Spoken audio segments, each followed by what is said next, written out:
ओम शांति। 5 दिसंबर 1978 की अव्यक्त मुरली। हेडिंग है मरजीवा जन्म का निजी संस्कार, पहली स्मृति और पहला बोल।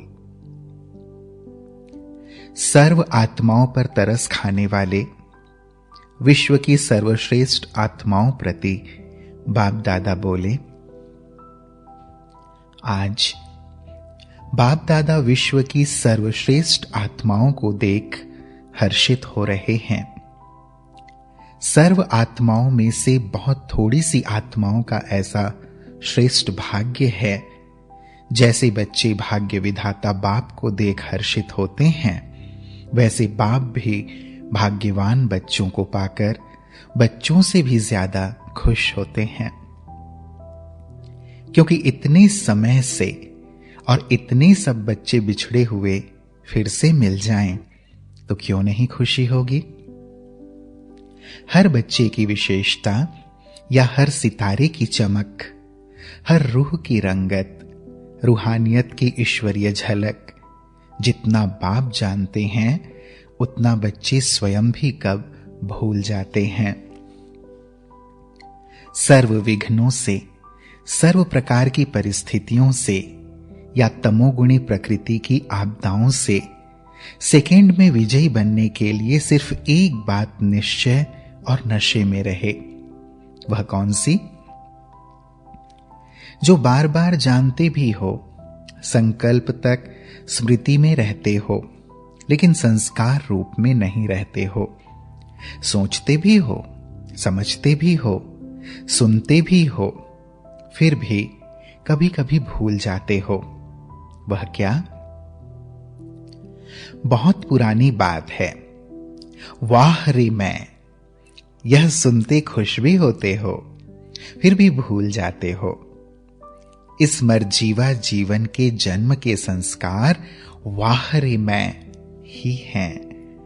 तो अपने जन्म के निजी संस्कार, जन्म की पहली स्मृति, जन्म का पहला बोल, मैं श्रेष्ठ ब्राह्मण आत्मा हूं, इसको भी भूल जाते हो। भूलने का खेल अच्छा लगता है। आधा कल्प भूलने के खेल में खेला, अब भी यही खेल अच्छा लगता है क्या? ब्राह्मण अर्थात स्मृति स्वरूप, ब्राह्मण अर्थात समर्थी स्वरूप। स्वरूप को भूलना, इसको क्या कहेंगे? बाप दादा को बच्चों के इस खेल को देख तरस आता है, हंसी भी आती है। इतनी महान आत्माएं और करती क्या हैं? और भी एक बहुत वंडरफुल खेल करते हो। कौन सा? जानती भी हो अच्छी तरह से। आप लोग ही बताओ कि क्या करते हो। कोई नाज नखरे करते, कोई आंख मिचौनी करते, कभी वाह कहते हो, कभी हाय करते हो। अच्छा, यह तो सब जानते हैं कि करते हैं। इससे भी वंडरफुल और खेल है।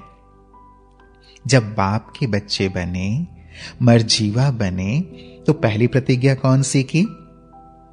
यह भी अच्छी तरह से जानते हो।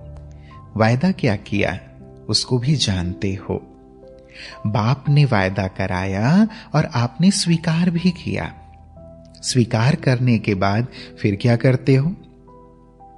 बाप ने कहा शूद्रपन के विकारी संस्कार छोड़ो। आत्मा के विकारी संस्कार रूपी चोला परिवर्तन किया और ईश्वरीय संस्कार का दिव्य चोला पहना। शूद्रपन की निशानियां अशुद्ध वृत्ति और दृष्टि परिवर्तन कर पवित्र दृष्टि और वृत्ति विशेष निशानियां धारण की। सर्वश्रेष्ठ ते श्रेष्ठ संबंध और संपत्ति के अधिकारी बने। यह भी अच्छी तरह से याद है। लेकिन फिर क्या करते? जो श्रेष्ठ आत्माएं होती हैं, वह संकल्प से भी छोड़ी हुई अर्थात त्याग की हुई बात फिर से धारण नहीं करती हैं। जैसे धरनी पर गिरी हुई वह फेंकी हुई चीज रॉयल बच्चे कभी नहीं उठावेंगे। आप सबने संकल्प धारण किया और यह विकार बुद्धि से फेंके। बेकार समझ, बिगड़ी हुई वस्तु समझ प्रतिज्ञा की और त्याग किया। वचन लिया कि फिर से यह विष सेवन नहीं करेंगे। फिर क्या करते हो? फेंकी हुई चीज, गंदी चीज, बेकार चीज, जली सड़ी हुई वस्तु फिर से उठाकर यूज क्यों करते हो? समझा क्या खेल करते हो? अनजाने का खेल करते हो। खेल देख तरस भी पड़ता और हंसी भी आती। जानी जाननहार तो बने हो, लेकिन बनना है करनहार। अब क्या करेंगे? करनहार बनने का विशेष कार्यक्रम करके दिखाओ। संकल्प द्वारा त्याग की हुई बेकार वस्तुओं को संकल्प में भी स्वीकार नहीं करो।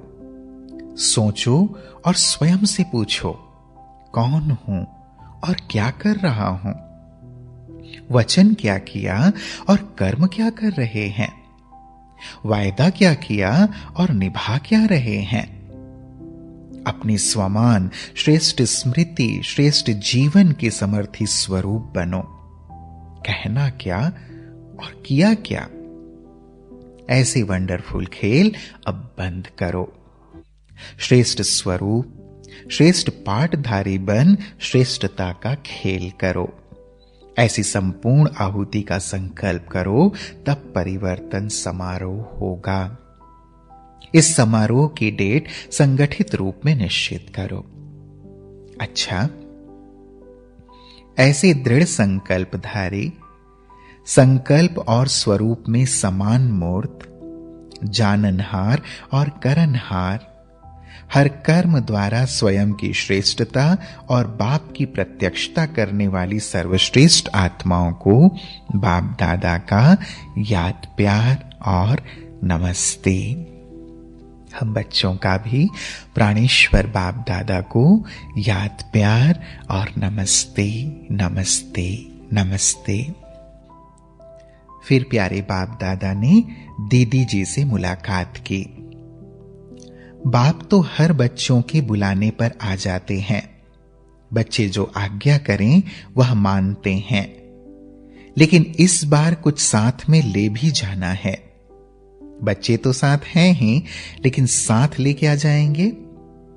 हर बच्चे के दृढ़ संकल्प की अंतिम आहुति ले जाएंगे। यज्ञ का प्रसाद अंतिम आहुति होती है। यज्ञ की रचना साकार सृष्टि में साकार द्वारा हुई। ब्रह्मा ने अपना पाठ बजाकर ब्राह्मणों को यज्ञ की जिम्मेवारी तो दी। यज्ञ की विशेष प्रसादी बाप दादा लेंगे। कोई भी मिलने आते हैं तो उनको प्रसाद देते हो ना? बाप दादा भी प्रसादी ले जाएंगे। यह प्रसाद देना अर्थात विश्व परिवर्तन होना है। इस शिवरात्रि पर सेवा के साधन जिससे अन्य अनेक आत्माओं को परिचय मिले वह तो करेंगे ही, लेकिन साथ साथ ऐसा संकल्प करो कि परिचय के साथ बाप की झलक देखने या अनुभव करने का प्रसाद भी लेवें। जैसे कोई फंक्शन आदि होता है तो जहां प्रसाद मिलता है वहां सभी को आकर्षण होती है। न चाहते हुए भी स्वतः ही लोग आ जाते हैं प्रसादी की आकर्षण से। तो ऐसा लक्ष्य रखो, वायुमंडल बनाओ। अपनी समर्थी के आधार पर असमर्थ आत्माओं को विशेष रहम के संकल्प की आकर्षण से प्राप्ति या अनुभूति का प्रसाद बांटो। साथ साथ अपने महावीरों का ऐसा विशेष ग्रुप बनाओ जो दृढ़ संकल्प द्वारा जाननहार और करनहार का साक्षात्कार स्वरूप बनकर दिखाएं। जैसे कहावत है, धरत पर ये धर्म ना छोड़िए। ऐसी धारणा हो, कुछ भी सर्कमस्टांसेस आ जाएं, माया के महावीर रूप सामने आ जाएं, लेकिन धारणा ना छूटे। जैसे शुरू में आपस में पुरुषार्थ के ग्रुप बनाए थे ना, डिवाइन यूनिटी भी बनाई। अभी कौन सी पार्टी बनाएंगे? इस शिवरात्रि पर पांडव और शक्तियां दोनों विशेष ग्रुप बनावें, जो विघ्न विनाशक ग्रुप हो। यह प्रसाद बाप दादा ले जाएंगे। यज्ञ की आहुति की खुशबू दूर तक फैलती है, तो बाप दादा भी साकार वतन से सूक्ष्म वतन तक यज्ञ की इस विशेष खुशबू की खुशखबरी ले जाएं। ऐसा प्रसाद तैयार करो। साथ में कुछ ले ही जाएंगे। यही आहुति जाने का गेट भी खोलेगी। अभी इतनी संख्या वृद्धि को पा रही है तो जाने के गेट भी खुलने चाहिए। तो गेट खोलने वाले कौन हैं? बाप अकेला कुछ नहीं करेगा। कब कुछ किया है क्या? अभी भी अकेले नहीं हैं। बच्चों की चिड़चैट चल रही है कि बाबा आप अकेले चले गए। पहले तो बाप दादा दो साथी हैं, अकेला तो हो नहीं सकता। बच्चे भी हैं। आप साथ नहीं रहते हो। वायदा क्या किया है? साथ रहेंगे, साथ चलेंगे, साथ खाएंगे पिएंगे। यह वायदा है ना? अभी वायदा बदल गया है क्या? अभी भी वही वायदा है, बदला नहीं है। चले गए ऐसा नहीं है। साकार में तो और भी थोड़े समय का साकार साथ था और थोड़ों के लिए साकार का साथ था। अभी तो सभी के साथ हैं। साकार में तो फिर भी कई प्रकार के बंधन थे, अभी तो निर्बंधन है। अभी तो और ही तीव्र गति है। बाप को बुलाया और हाजिरा हजूर। मोह से भी ऊपर बलिहार होना है। जब बलिहार हो गए तो मोह तो उसमें एक अंजलि है। अभी साथ रहेंगे, साथ चलेंगे। सिर्फ आज क्यों, सदा ही साथ चलेंगे। अच्छा, तो अब प्रसादी तैयार करना। पांडव क्या करेंगे? तो पांडवों ने कहा, बकरी ईद। कुछ भी करो लेकिन कुछ करके दिखाओ। देखेंगे पांडवों का ग्रुप रेस करता है या शक्तियों का। बकरी ईद मनाओ या कोई भी ईद मनाओ, मैं का त्याग करना, इसको कहा जाता है ईद मनाना। अब देखेंगे क्या प्रसाद तैयार कर देते हैं। पांडव तैयार करते हैं या शक्तियां तैयार करते हैं या दोनों ही तैयार करते हैं। अच्छा, यूपी जोन विशेष भाग्यशाली रहा। यूपी की विशेषता है भावना वाली धरनी है। भक्ति की भावना ज्यादा है। ऐसी भक्त धरनी को भक्ति का फल देने के लिए निमित्त बने हुए हैं। सभी जोन में से यादगार भी ज्यादा यूपी में है। तो यूपी की यादगार धरनी को फिर से विशेष याद दिलाओ। यूपी का विस्तार बहुत है। विस्तार से अपने ज्ञान का बीज डाल बाप की कल्प पहले वाली फुलवाड़ी और अधिक तैयार करो। वैसे भी यूपी की धरनी फलीभूत धरनी है, इसलिए और भी ज्यादा फुलवाड़ी बढ़ा सकते हो। हर स्थान से ज्ञान गंगा बहती जाए। नदी का महत्व भी यूपी में है। नहाने का महत्व भी यूपी में है। जैसे स्थूल नहाने का महत्व है, वैसे चारों ओर ज्ञान स्नान का महत्व बढ़ाओ। यूपी का महत्व है, महान है ना। नियम पूर्वक ज्ञान के तीर्थ स्थान की आदि भी यूपी से हुई है। नियम पूर्वक निमंत्रण अर्थ कानपुर और लखनऊ की आत्माएं निमित्त बनी हुई थीं। दिल्ली में सिर्फ माताओं का निमंत्रण था। नियम पूर्वक निमंत्रण कानपुर लखनऊ का था। दिल्ली की महिमा अपनी, यूपी की महिमा अपनी है। महानता तो बहुत है। अब जितनी महानता गाई गई है, उसी प्रमाण महान कार्य करके दिखाओ। ऐसा विशेष कार्य करो जो अभी तक कोई जोन ने नहीं किया हो। हर एक जोन को अभी कोई नई इन्वेंशन निकालनी चाहिए। मेले भी हुए, सम्मेलन भी हुए, अभी कोई नई रूपरेखा बनाओ, जिसको देख सुनकर समझें कि ऐसा कभी ना सुना और ना देखा। फिर बाप दादा ने आगरा जोन से मुलाकात की। सदा अपनी भाग्य का सिमरण करते खुशी में रहते हो। वाह मेरा भाग्य, यह गीत सदा मन में बजता रहता है। वाह बाप, वाह ड्रामा और वाह मेरा पार्ट, सदा इसे स्मृति में हर कार्य करते ऐसे अनुभव होता है जैसे कर्म करते हुए भी कर्म के बंधन से मुक्त, सदा जीवन मुक्त हैं। सतयुग की जीवन मुक्ति का वर्षा तो प्राप्त होगा ही, लेकिन अभी के जीवन बंध से जीवन मुक्त स्थिति का अनुभव सतयुग से भी ज्यादा है। तो अभी भी अपने ज्ञान और योग की शक्ति से जीवन मुक्त अवस्था का अनुभव करते हैं कि अभी भी बंधन है। बंधन सब समाप्त हो गए और जीवन मुक्त हो गए। कुछ भी हो जाए, लेकिन जीवन मुक्त होने के कारण ऐसे अनुभव होता है जैसे एक खेल कर रहे हैं। परीक्षा नहीं, लेकिन खेल है। तन का रोग हो जाए, माया के अनेक प्रकार के वार भी हों, लेकिन खेल अनुभव हो। खेल में दुख नहीं होता।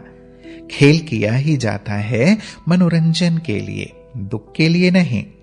तो खेल समझने से जीवन मुक्त स्थिति का अनुभव करेंगे। जीवन मुक्त हो या जीवन बंध हो, शरीर का संबंध का कोई भी बंधन ना हो। या तो खेल खेल में फर्ज अदाई निभा रहे हैं, फर्ज अदाई का भी खेल कर रहे हैं। निर्बंधन आत्मा ही ऊंची स्थिति का अनुभव कर सकेगी। बंधन वाला तो नीचे ही बंधा रहेगा, निर्बंधन ऊपर उड़ेगा। सभी ने अपना पिंजरा तोड़ दिया है, बंधन ही पिंजरा है ना, तो बंधनों का पिंजरा तोड़ दिया। फर्ज अदाई भी निमित्त मात्र निभानी है, लगाव से नहीं। फिर कहेंगे निर्बंधन। ट्रस्टी बनकर चलते हो तो निर्बंधन हो। कोई भी मेरापन है तो पिंजरे में बंद हो। अभी पिंजरे की मैना नहीं, स्वर्ग की मैना हो गई। शुरू का गीत है ना, पिंजरे की मैना। अभी तो स्वर्ग की परियां हो गई, सभी स्वर्ग में उड़ने वाली हो। पिंजरे की मैना से फरिश्ता बन गई। अभी कहां भी जरा भी बंधन ना हो, मन का भी बंधन नहीं। क्या करूं, कैसे करूं, चाहता हूं होता नहीं, यह भी मन का बंधन है। चाहता हूं कर नहीं पाता तो कमजोर हुआ ना। इस बंधन से भी मुक्त उसको कहा जाता है निर्बंधन। जब बाप के बच्चे बने तो बच्चा अर्थात स्वतंत्र। इसीलिए कहा जाता है student life is the best life. तो कौन हो आप? बच्चे हो या बूढ़े हो? बच्चा अर्थात निर्बंधन।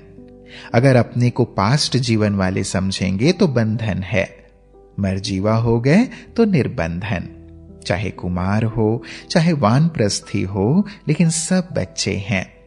सिर्फ एक कार्य जो बाप ने दिया है, याद करो और सेवा में रहो। इसी में सदा बिजी रहो। स्थापना के कार्य में आदि से जो आत्माएं सहयोगी हैं, उन्हीं को विशेष सहयोग ड्रामा अनुसार किसी न किसी रूप से प्राप्त जरूर होता है, गारंटी है। बाप दादा यहां का यहां रिटर्न भी करते हैं और भविष्य के लिए भी जमा होता है। अच्छा, ओम शांति।